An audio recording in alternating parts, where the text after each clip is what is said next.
individual pieces to the rotation and follow through. 7. And as I told you earlier, a lot of these will be taken care of if you simply get the kid into the proper stance to begin with. So, we're going to go over the 7 parts of the rotation and follow through. The very first thing is called an up-down with our front foot. This is where the weight transfers from the front of the body to the back of the body. All right? Anytime the front foot comes up, obviously the weight is shifted to the back. Most hitting coaches would call that a negative. Right? So anytime the front foot comes up, that's a negative motion where the weight is shifted back. And as soon as the foot comes forward, that's a forward motion. That's called a positive. All right? So we call it an up-down. An up-down. Front foot up-down.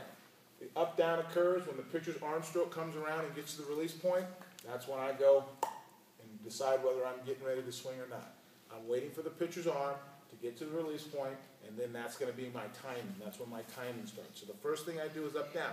If I'm in a narrow stance and I do my up-down, what did I just do? Positive. I'm just striding though, right? You see how much I'm moving here?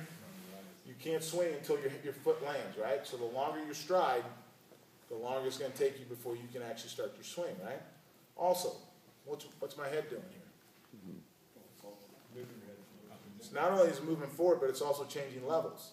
So a lot of really negative things happen when that occurs, which is why we always start with our feet where? So that we don't have to do what? Right? So that's when, once again, getting back to the stance, how it relates to the follow-through, the rotation follow-through. So the up-down is 1. Number 2, when your front foot lands, it's supposed to land closed. This is closed, this is open. All right? Always make sure that the front foot, when it lands, stays closed. Now, once again, when you hit behind the ball. So you're trying to keep your eyes and your head level and keep them still. So anytime I lock this foot out, it prevents me from going forward. Anytime this front foot opens, it allows me to go forward. Right? I don't want to go forward. I don't want to hit through the ball with my upper body. I want my upper body to stay behind the ball. So anytime I lock this front foot out, it's going to prevent me from doing this. All right? So that's why the front foot stays closed, and that's one of the reasons why we start with our toes turned in this way, because most hitters, when they go to stride or they up down, they're going to fly away open. So if I take my front foot and I turn it in a little bit, when I land, I'm going to land more in this position. And this position here is still okay. It's this one that's not okay. So we want this to stay closed. All right? This prevents the stepping out of the box. You know, you get kids that always want to step out of the box and swing. This right here is going to prevent that. When they stride, when they up down, you basically want that foot to land in pretty much the same spot that it started. Okay? You pretty much want the front foot to land in the same spot or very, very close. Maybe a little bit of this, but not, okay, not a big stride. Somewhere very close to where it originated. Okay? Number 3, the front leg will go from bent to straight. It starts out in the stance like this. It's bent.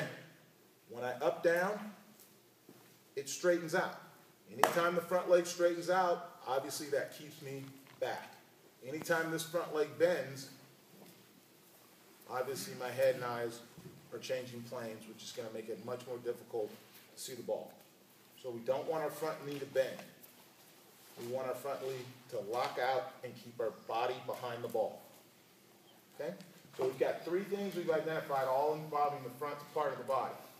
The up down with the front foot, the closed front foot, and the straight front leg. Now we're going to move to the back foot. Once we've accommodated all these, when we start our swing, the first part that's going to happen is the rotation of the back foot. The back foot rotates and allows the hips to turn. Right? It helps you to utilize your core, which is your thighs, your buttocks, and your midsection. Those are the biggest muscles in your body, and they are by far the strongest.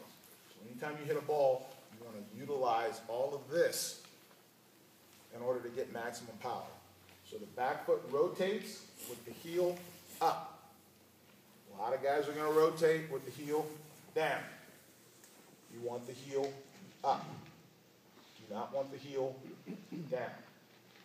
Okay? That's 4. Number 5, the back leg gets into what is called a hitter's L. We're not golfing. We don't want our eyes coming up through the ball. So anytime this back leg straightens out, Where did my body just go? It went up and forward.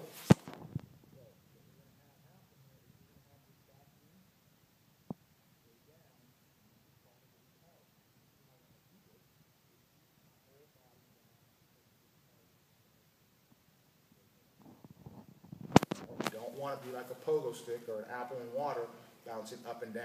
We want to stay on the same plane with our eyes so that we get a better, clear visual of the ball when we go to hit it. Okay? So the hitter's L is 5. Number 6, your head and your chest will finish in the exact position that it started. Now when we go back to the stance, we talked about the buttocks being out and the torso being over. Where is my head and eyes leaning right now? Toward the plate.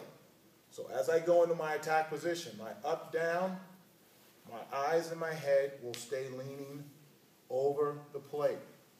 I'm not going to take my eyes and my head and pull them away from the ball, which is what you're going to see a lot of. So once again, getting back to the stance, when we're in the stance, we're in the finished position already, as opposed to being that kid who wants to be up here and then come here. Simplify it, and let's just stay here. Get my point? Okay? Is there a way to summarize this on some level?